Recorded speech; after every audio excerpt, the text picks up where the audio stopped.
안녕하세요. 오목TV 가족 여러분. 좋은 하루입니다. 오늘은 드라이브스루. 근데 오늘은 운전하면서 찍지 않고, 우리 제가 사역하기까지 한 15분, 20분 시간이 있어서 차를 잠깐, 세워두고 이렇게 촬영을 하게 됐습니다. 오늘은 요즘 너무 한참 마음 아프게, 이슈인, 전대협이라고 하죠. 위안부 할머니들, 그 사건에 대해서 이야기를 좀 나눠보려고 합니다.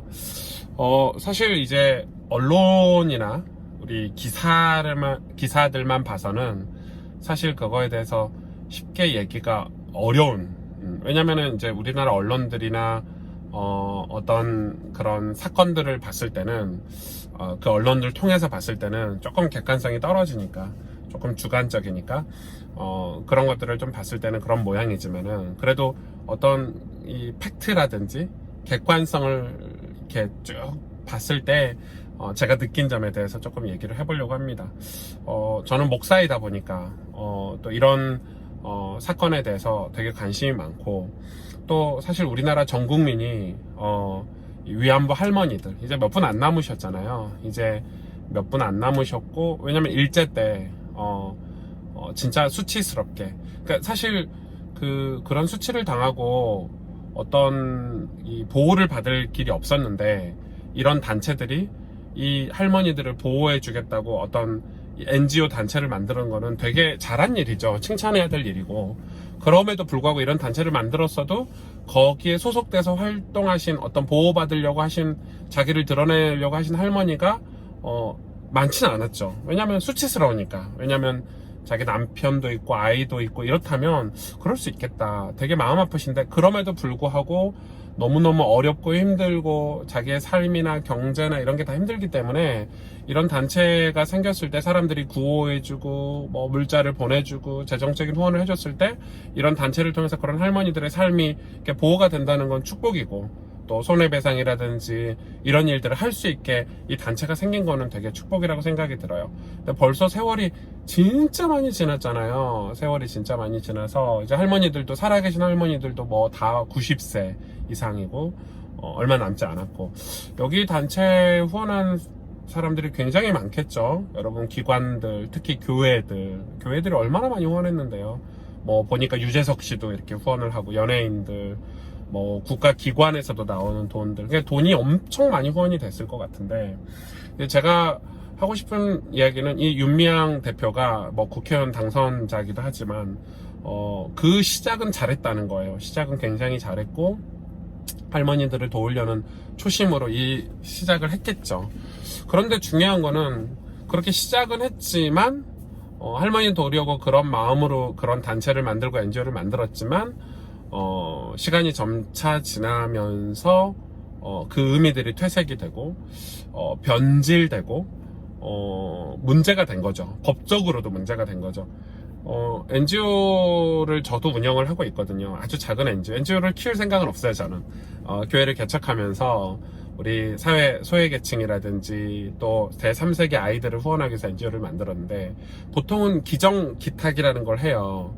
나 어디에다가 얼마 보내겠다. 뭐 예를 들어서 저 같은 경우는 뭐 축구선수 박주영 선수나 뭐 골프선수 최진호 선수나 뭐 농구선수 김보미 선수가 뭐 저 어디에 어떻게 보내겠다, 이번에도 코로나 때문에 대구에 뭐 5천만 원을 보내겠다, 보내오면 여기서 얼마를 떼지 않아요. 보통 그 이름으로 가야 되기 때문에 그대로 보내는 거죠. 그대로 5천만 원을 그대로 보내는 거고, 그게 정상 아닌가요? 여러분, 그게 정상이고, 사실 그게 굉장히 당연한 일인데, 그거에 대해서 되게 제가 봤을 때는 좀 문제가 있다, 이렇게 생각이 들고, 그러다 보니 뭐 돈이 엄청 많이 모였는데 실제 할머니들한테 간 돈은 얼마 되지 않고, 이 돈이 물론 이제 다른 일에 많이 썼겠죠. 보니까 뭐 건물도 사고 땅도 사고 뭐 이런 걸 많이 했겠죠. 근데 막상 그 건물에 또 이용한 할머니는 많지 않다고 나오잖아요, 기사에. 할머니는 많이 나오지 않고, 자기들이 뭐 가서 술 먹고 뭐 자기들 워크숍하고 쉬고, 직원들이. 그런 거 보면 좀 마음이 아프죠. 되게 마음이 아프고, 중요한 거는 진짜 팩트는 뭐냐면, 이 여자분이, 이 대표분이 신학과를 나오고 연대 기독교학과를 해서 공부를 해서 연대 출신으로 이제 사회활동을 시작했는데, 그 남편도 보니까, 국가에서 이 간첩이다. 이렇게 할 정도로, 국가에 구속이 될 정도로, 조금 문제가 있고, 또 윤미향 씨는 보니까 반미 활동도 많이 했더라고요. 미국이 너무 싫어요. 미국이 너무 싫어요. 미국이 우리나라에서 떠났으면 좋겠어요. 뭐 이런 활동을 많이 했는데, 실제 자기 딸은 지금 자기 딸은 미국의 아주 명문이죠. LA에 있는 UCLA를 에서 공부를 시켰고, 되게 아이러니한 모습이죠. 앞에서는 되게 그 약간 좌성향의 어떤 사회운동, 복지운동을 많이 했었는데, 내면으로는 우리가 늘 그들이 욕하는 그 보수주의가 타락한, 뭐 돈을 많이 쓰고 횡령을 하고 뭐 미국의 자녀들 유학하고 이 모습을 가지고 있는 거야. 그러니까 겉으로는 우리가 뭐 이렇게 막 그런 분들 있잖아요. 우리가 뭐 도덕적으로 저렇게 타락하면 되겠느냐, 우리처럼 뭐 깨끗하고 반듯하고, 얼마나 일을 잘했으면 대통령에게 인정받아서 이번에 비례대표가 됐겠어요. 국회의원이 될 정도로 힘 있는 사람이 됐고 능력 있는 사람이 됐고 인정받는 사람이 됐는데, 실상은, 내막은 그들이 욕하는 어떤 보수주의의 타락한 모습을 그대로 갖고 있는 거죠. 그러니까 그런 면에서 되게 좀 실망스럽고 또 마음이 아프고 그런 생각이 들어요. 제가 한 가지 여기서 얘기하고 싶은 것은, 여러분, 사람이라는 것은 변질되고 타락하게 돼 있어요. 굉장히 중요한 얘기예요. 이런 단체를 만들고 뭔가를 만들어서 좋은 일을, 시작은 좋았는데 이게 커지고 돈이 들어오고 이거 뭐가 되겠다 싶으니까 뭐 사업도 많이 벌리고 이제 할머니들을 앞세워서 많은 이 것들을 이루다 보니까 이제 할머니들이 중요하지 않은 거지. 사실 할머니들이 중요해야 되는데, 그 할머니들을 보호하고 사랑하고 지켜줘야 되는데, 뭐 잘은 모르겠지만 이 할머니들이 만약에 이 할머니들 다 돌아가실 거 아니에요, 언젠가는. 그러고 나면은 이제 그때를 위해서 뭔가 다른 사업들을 많이 준비를 한 것 같아요. 뭐 그걸 떠나서 뭐 그것까지 제가 잘 알지는 못하니까, 중요한 거는 이 사람은 변질되고 타락하고 문제가 있다는 거예요. 우리가 뭐 공산당의 이론이 뭐 좋아서 그런 걸 막 추정하는 사람들은, 우리가 똑같이 돈을 걷어가지고 똑같이 분배하고 모두가 잘 살자 이러는데, 그런가요 진짜? 그러면 북한의 그 김정은이 저렇게 살면 안 되지.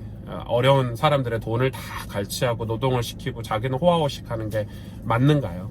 그래서 자유민주주의나 자유시장 경제가 굉장히 중요한 거고, 여러분, 그런 타락들이 계속 있는 거예요. 그러면 목사인 저도 그래요. 목사인 저도 목회를 하다 보면 타락할 수 있고 변질될 수 있고, 그래서 끊임없이 우리가 해야 될 일은 우리 마음속에 빛이 있는가예요. 우리 마음속에 불이 있는가예요.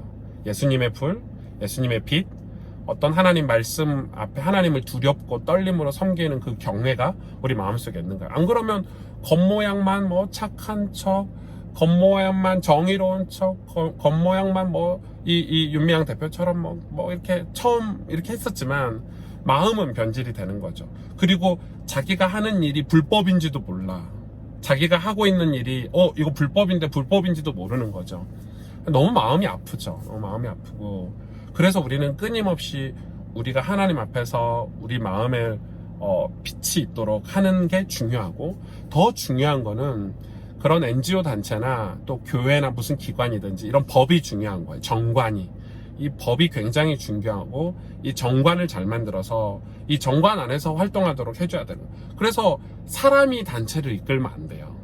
개인이 단체를 이끌면 안 되고, 어떤 가치, 밸류가 단체를 이끌어야 되고, 어떤 목표나 가치관이 단체를 이끌도록 해줘야 누가 그 일을 해도 이 단체가 건강하게 갈 수 있도록 해야 되는데, 보통 안 그렇죠, 여러분. 사람이 그래서 저는 이 대표나 이 대표의 가족이나 주변 사람을 봤을 때, 이거는 좀 문제가 있다, 이렇게 생각이 들고요. 일단 이제 법이 결정을 내리겠죠. 이제 법적으로 이게 왜 잘못이 됐는지 이제 나오겠지만은, 제가 이 사건을 보면서, 물론 이 할머니들도 배후에 또 누가 있을 수 있어요. 뭐 기자회견까지 나와서 또 이런 얘기 했을 때는 또 누군가가 그동안에 정엽이죠. 그 윤미향 대표 소속이 돼서 할머니들이 활동을 했다면 이제는 또 누군가가 이 할머니네 배우가 될 수 있지만은 그럼에도 불구하고 또 마음이 아픈 사건이고 속상한 사건은 확실하다. 그리고 한국 교회가 깨어 있어야 되고 또 목회자들이나 크리스천들이 마음에 예수님이라는 빛을 모시고 살아야 된다는 건 확실하다. 우리가 그렇게 살지 않으면 사회의 조롱거리가 될 수 있고 손가락질을 당할 수 있다. 그래서 우리가 늘 마음의 빛을 가지고 살아야 되고 그런 삶들이 주는 선한 영향력이 있어야 이 사회에 하나님 말씀도 전하고 복음도 전할 수 있고 우리가 진리를 지킬 수 있다고 생각이 들어요. 이 진리를 지키지 않으면 계속해서 보이지 않는 세력들이 우리를 공격해 들어오고 하나님 나라를 무너뜨리려고 하고 이 복음을 무너뜨리려고 하기 때문에 이번 총신대 사건처럼 이번 이런 사건들도 그래서 저는 하나님이 지금 자꾸 이런 모습 이런 것들을 드러내게 하시잖아요. 참 감사해요. 그거는 기회가 있다는 거예요. 우리가 다시 시작할 수 있고 회복할 수 있는 기회가 있다고 생각이 들어요. 그래서 여러분 진짜 나라를 위해서 기도할 때고 또 우리 사회 약자들을 보호하는 곳들을 다시 새롭게 리뉴얼할 수 있는 기회라고 생각이 들고 절대 겉모양을 보고 사람을 판단하거나 우리가 겉으로 사람을 대하는 거에 대해서 여러분 속지 마시고 우리의 중심을 지키고 하나님 우리 중심을 보신다고 하잖아요. 우리의 속사람을 지키고 우리 내면을 강건하게 하는 그런 그리스도인 됐으면 좋겠어요. 여러분 안녕.